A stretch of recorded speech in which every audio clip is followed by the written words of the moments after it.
Gotta Love Connecticut Hockey recently sat down with Gretchen Silverman, the head coach of the Taft School girls varsity ice hockey team. Gretchen played for Dartmouth College and in the Olympics before beginning her coaching career. Let's go meet the coach. How did you get started playing hockey? Well, I grew up in Marlborough, Connecticut, and we grew up right near a golf course that had several ponds, and every winter, that was the family activity to go out and skate on the ponds. So when I started hockey at age 6, I could already skate pretty well, which was a good thing because as a girl, it was definitely unheard of at that point in Glastonbury, Connecticut. There were no girls playing in the organization at the time, so it was good that I could already skate a little bit and be able to prove myself right away. Now, you spent time in prep school yourself at Loomis Chaffee. Take me through that experience. Sure. At that point, I had played through Pee Wee hockey. I did play some bantam hockey for one season, and towards the end of a game, it was kind of a get the girl mentality, and I was checked from behind and went headfirst into the boards. And so at that point, it was really time to have a serious conversation about,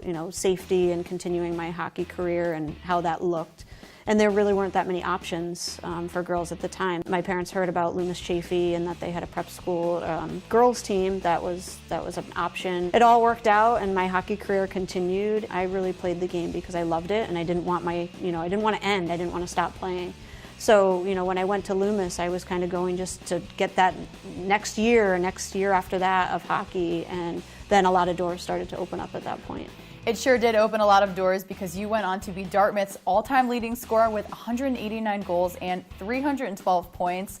What did it take for you to reach that level of play in the Ivy League? I played every game with a lot of heart, a lot of grit, and I was able to find the net a lot. I was surrounded by awesome teammates, and I just have really great memories. Really more of a family than a team. In 1998, you won a gold medal with the U.S. women's team.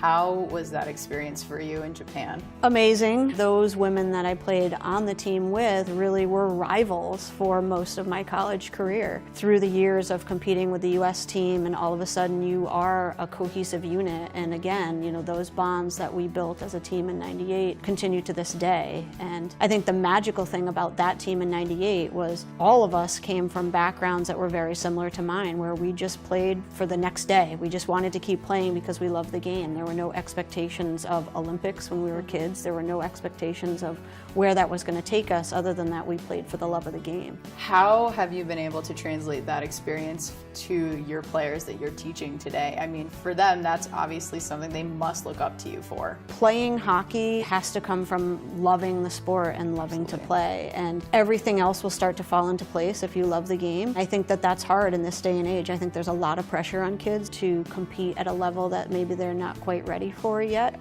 And I always try to bring it back to, why do we play this game? We play it because we love it. And if you love it that much, then you're going to compete hard and you're going to achieve your potential. And that potential is different for every child, and that's sometimes the hard part. Now, you came to Taft in 2013. You had previously been in Massachusetts and California teaching, so what brought you back to where you started?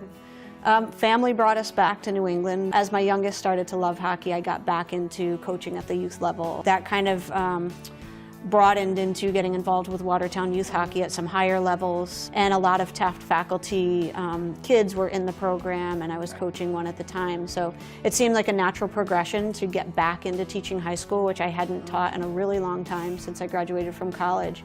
And the opportunity to get back into coaching at the high school level and coaching a girls team was just really an attractive opportunity that I couldn't pass up. So last summer you coached at a few national camps, one in Lake Placid, another one in Minnesota. So what did you bring back from those national camping experiences with you to your team this year?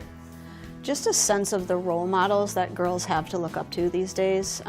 Back when I played, I looked up to Gordie Howe and Dave Keon of the Hartford Whalers, and in my mind, I was going to be a Hartford Whaler when I grew up. And I think it's just so magical now that girls have great role models. Being surrounded by those players and being able to coach in that environment as an assistant coach really just allowed me to appreciate what great role models those women are, and that our kids are really lucky to have that hockey to watch. Tell me a little bit about your recruiting process. The foundation has to be there, the skills and the skating and the strength. But at the end of the day, I want to work with kids who want to learn, who want to grow and develop in the game, and can take what I can teach and really apply that to their own game. You teach math here as well, so you're working with athletes in both the athletic and the academic settings.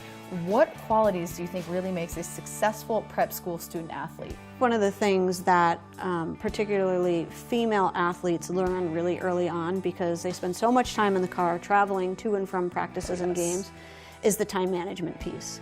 And I think for kids, learning how to make sure that they have their academics taken care of before their athletics can be a real challenge. They need to be able to make sure that they're getting their rest and their nutrition and all of the things that they need to be an athlete, but also not losing sight of the fact that they're here for academics as well. You have a lot of players that move on after this to D1, D2, D3, and international hockey. How are you getting them ready for that? One of the goals that I have for our kids is to really see themselves as athletes and to look at where they want to go. So not just treating themselves as prep school athletes, but really looking forward and seeing what's required of a college athlete. And a lot of that is off-ice conditioning, a lot of that is nutrition, a lot of that is learning how to treat their bodies as an athlete. And so our kids, when they come in, aren't necessarily great with nutrition. They're not necessarily great with warm-up and stretching and cool down and lifting.